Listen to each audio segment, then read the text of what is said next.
ফের বিতর্কের কেন্দ্রে এগরা পৌরসভা। তৃণমূলের চেয়ারম্যানের বিরুদ্ধে তৃণমূল কাউন্সিলরদের অনাস্থা পত্র। কোন দিকে যেতে চলেছে এগরার রাজনীতি? প্রশ্ন উঠতে শুরু করেছে রাজনৈতিক মহলে। পূর্ব মেদিনীপুরের এগরা পৌরসভায় তৃণমূলের অভ্যন্তরীণ কোন্দল চরমে। খোদ দলীয় চেয়ারম্যান স্বপন নায়কের বিরুদ্ধে অনাস্থা প্রস্তাব আনলেন তৃণমূলেরই 6 জন কাউন্সিলর।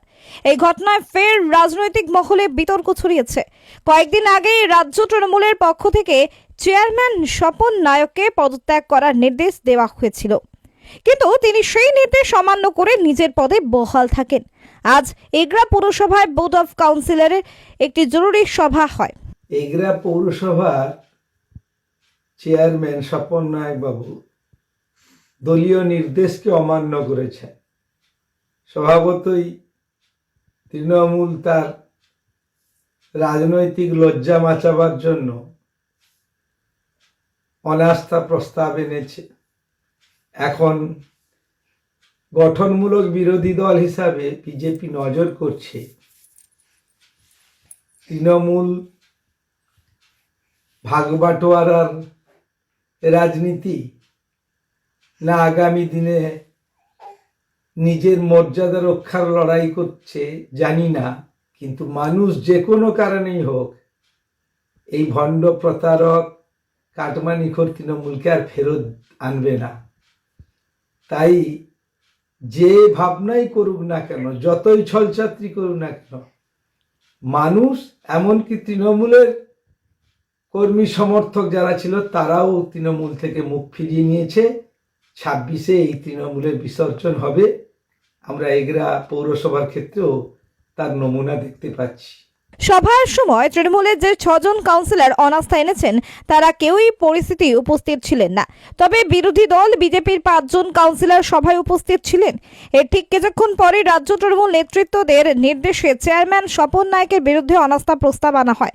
এই গোটা ঘটনা প্রসঙ্গে চেয়ারম্যান স্বপন নায়ককে জিজ্ঞাসা করা হলে তিনি কোনো মন্তব্য করতে রাজি হননি। তার এই নীরবতা পরিস্থিতিকে আরও ঘোরালো করে তুলেছে। রাজনৈতিক পর্যবেক্ষকদের মতে এই অনাস্থা প্রস্তাব প্রমাণ করে দিচ্ছে যে এগরা পৌরসভা তৃণমূলের অন্দরে বড় ধরনের ফাটল সৃষ্টি হয়েছে। অনাস্থা প্রক্রিয়ার পরবর্তী পদক্ষেপ কি হয় এবং চেয়ারম্যানের ভাগ্য শেষ পর্যন্ত কোন দিকে গড়ায়, এখন সেদিকেই নজর সকলের। আপনাকে সরাতে অনাস্থা ডাকার জন্য নির্দেশ এসেছে। আমি পুরো কাগজপত্র কিছু পাই এসে কিছু বলবেন না, কিছু বলবো। বোর্ড মিটিং নিয়ে কিছু বলবেন? আজকে সবাই এসেছিল। বোর্ড হয়েছে, উন্নয়নমূলক কাজের জন্য বোর্ড হয়েছে, আলোচনা হয়েছে, প্রোগ্রাম হয়েছে, মিটিং হয়েছে, শেষ। সবাই এসেছিল আজকে? কেউ বলবো না। আমার কোরাম হয়েছে বললাম, মিটিংয়ে কোরাম হওয়া যাবে, কোরাম হয়েছে, মিটিং হয়েছে, ডেভেলপমেন্টের কথা আলোচনা হয়েছে। চেয়ারম্যানকে আমাদের রাজ্য তৃণমূল কংগ্রেস নির্দেশ দিয়েছিলেন এবং জেলা তৃণমূল কংগ্রেস নির্দেশ দিয়েছিলেন। আমাদের জেলার যিনি চেয়ারম্যান, আমাদের বিধায়ক, তিনিও এসেছিলেন।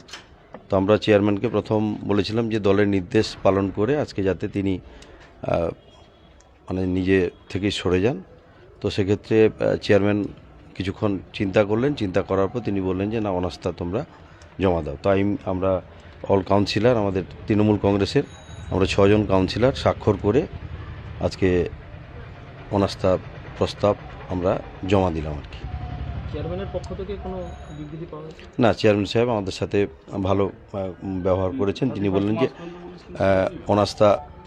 অনাস্থা জমা দিতে বললেন, তো আমরা অনাস্থাটা জমা দিলাম। কবে অনাস্থা হবে সেটা আমি বলতে পারবো না, কারণ এটা হচ্ছে একদম পশ্চিমবঙ্গ সরকারের যে পৌর আইন আছে, সেই পৌর আইন মোতাবেক তিনি নিশ্চয়ই কাজ করবেন। আমাদের বিধায়ক তথা আমাদের দলের চেয়ারম্যান তিনি বসে কথা বলছেন। আমরা কাউন্সিলররা এখন এসডিও সাহেবের কাছে যাচ্ছি, এসডিও সাহেবকে ইনফরমেশনটা জানানোর জন্য। না, বলার তেমন কিছু নেই। মমতা বন্দ্যোপাধ্যায় সিম্বল দিয়েছিলেন ঘাসের উপর জোড়া ফুল। মাননীয় যিনি চেয়ারম্যান বর্তমান আছেন, তিনি ঘাসের উপর জোড়া ফুল চিহ্নের প্রতীকে নির্বাচিত হয়েছেন। রাজ্য তৃণমূল কংগ্রেসের নির্দেশ এসেছিল, সেই নির্দেশকে তিনি উপেক্ষা করেছেন। তিনি আর ইন্ডিপেন্ডেন্ট তো তিনি নন। তাহলে দলের নির্দেশকে যারা উপেক্ষা করে নিজস্বতা দেখানোর চেষ্টা করবেন, দলে তাদের কোনো স্থান থাকবে না। রাজ্য তৃণমূল কংগ্রেসের নির্দেশে আজকে আমরা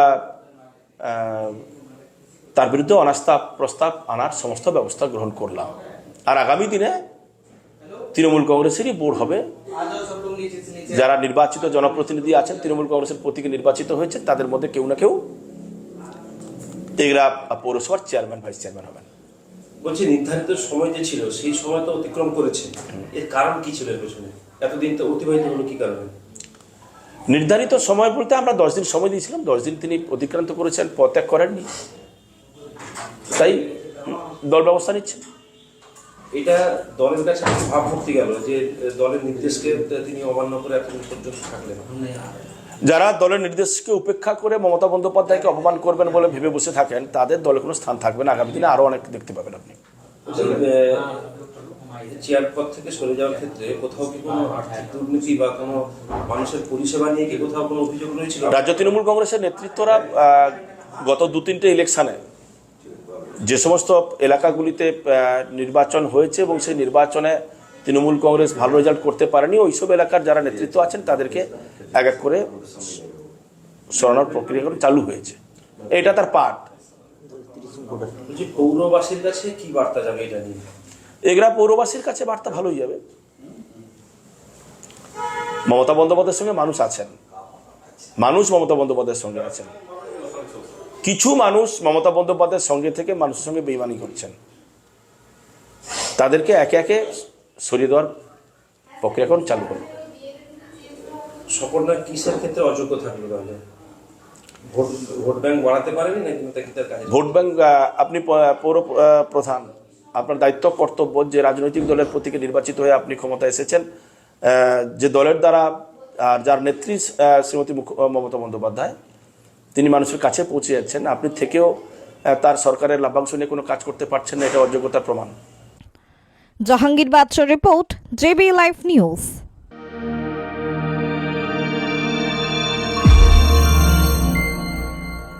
আপনারা দেখছেন জেবি লাইভ নিউজ, সব খবর সবার আগে।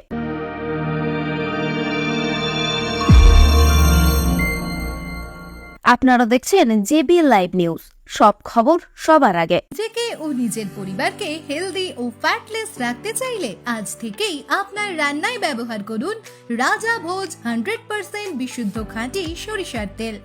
কারণ বর্তমানে সরিষার তেলেতে ভেজাল বেড়ে যাওয়ায় পেট ও হার্টকে অসুস্থ করছে, হার্ট অ্যাটাকের ঝুঁকি বাড়ছে, কোলেস্টেরল বাড়ছে। এইসবকে পিছনে ফেলে রাজা ভোজ সরিষার তেল এখন সব থেকে এগিয়ে। রাজা ভোজ সরিষার তেলে ঝাঁঝ কম, কারণ এই তেলে কোনো কেমিক্যাল ও ভেজিটেবল ও রাইস অয়েল ব্যবহার করা হয় না। সম্পূর্ণ ভেজাল ছাড়া বিশুদ্ধ খাঁটি হিসেবে স্বীকৃত এই সরিষার তেল। তাহলে আজই ঘরে আনুন রাজা ভোজ সরিষার তেল এবং পেট ও হার্টের সমস্যা থেকে থাকুন নিরাপদ। ডিস্ট্রিবিউটরের জন্য যোগাযোগ করুন 700013725556 এই নম্বরে। রাজাভোজ ব্র্যান্ডের সরিষার তেল 100% বিশুদ্ধ। এখানে 0.001% ভেজাল মেশানো নেই। যদি কেউ এখানে ভেজাল প্রমাণ করে দেয়, আমার কোম্পানি 5 লক্ষ টাকা দেবে। বন্ধ্যাত্ব কোনো অভিশাপ নয়, এটি চিকিৎসার মাধ্যমে নিরাময় সম্ভব। পূর্ব মেদিনীপুরের সর্বপ্রথম টেস্ট টিউব বেবি সেন্টার এখন তমলুকে। যোগাযোগের ঠিকানা উত্তরণ ইনফার্টিলিটি ক্লিনিক প্রাইভেট লিমিটেড, পদুম বসান, আদি মোহিনী মোহন কাঞ্জিলালের পাশের গলিতে। যোগাযোগ 9679225556 এই নম্বরে।